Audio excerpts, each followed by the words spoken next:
Hello guys, welcome. In this video tutorial, we will learn how to add header and footer line in Microsoft Word. Let us begin. In first step, go to header area and double click to activate. Go to design. From page background section, choose page borders. Here select borders. You can choose the style of the line as you prefer. Here we have different lines.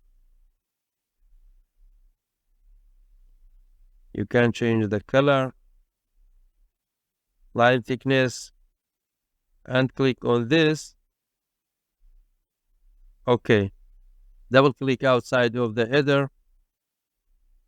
The header line is added. Now go to footer. Double click. Design. Page border.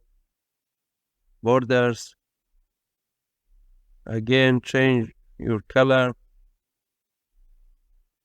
Now, instead selecting this, choose this one, and then OK. Double click on this blank area. The footer line is added. Thanks for watching. I hope you found this video to be helpful. For more daily tips and tricks, subscribe us and don't forget to like the video.